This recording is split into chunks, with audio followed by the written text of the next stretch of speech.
Assalamualaikum warahmatullahi wabarakatuh.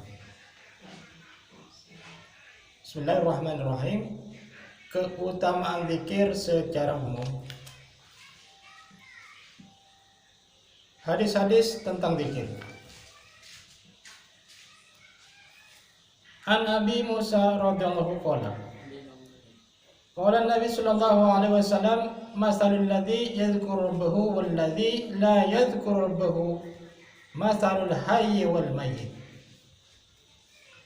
Dari Sayyidina Abu Musa radhiyallahu baginda Nabi sallallahu alaihi wasallam bersabda, perumpamaan orang yang berzikir kepada Allah Subhanahu wa taala dengan orang yang tidak berzikir kepada Allah Subhanahu wa taala seperti orang hidup dan orang yang mati.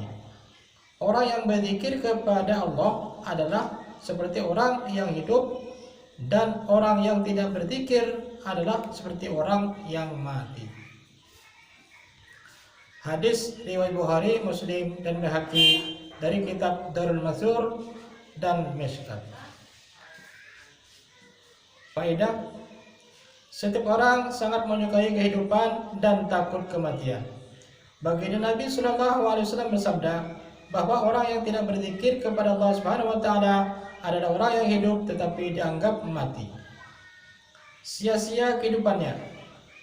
Disebutkan dalam syair,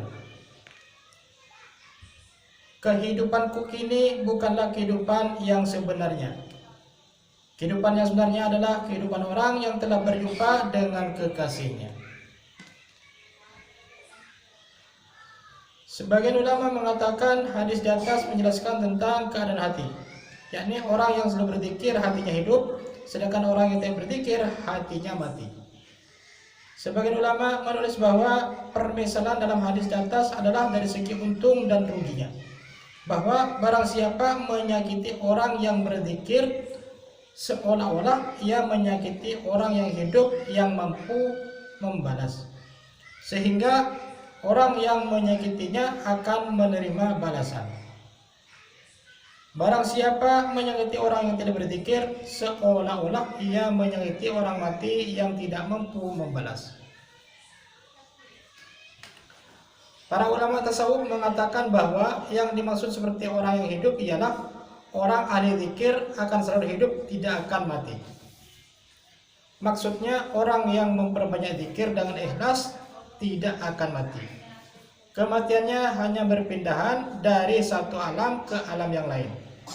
Sebagaimana firman Allah Subhanahu wa taala mengenai para syuhada. A'udzubillahi minasyaitonir rajim. Bismillahirrahmanirrahim. Bal ahya'un 'inda rabbihim yurzaqun.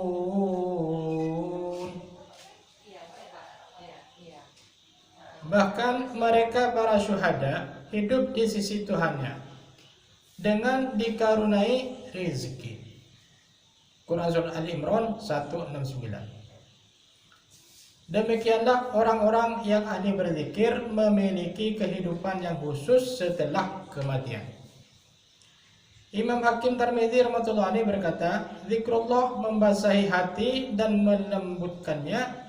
Jika hati kosong dari zikrullah, maka gejolak hawa nafsu dan api syahwat akan menyebabkan hati kering dan keras. Dan anggota badan yang lain pun akan ikut mengeras, sehingga ketaatan kepada Allah Subhanahu wa taala pun akan terhenti. Jika anggota badan itu ditarik, akan patah seperti kayu kering yang kegunaannya hanya untuk dipotong kemudian dibakar. Demikianlah pembacaan taklim. Marilah kita selalu membaca taklim, baik di rumah-rumah kita maupun di masjid-masjid. Semoga kita dapat mengamalkan dan bisa menyampaikan ke umat seluruh alam insyaallah. Subhanallah wa bihamdihi, subhanakallah wa bihamdika, asyhadu an la ilaha illa anta, astaghfiruka wa atubu ilaik. Assalamualaikum warahmatullahi wabarakatuh.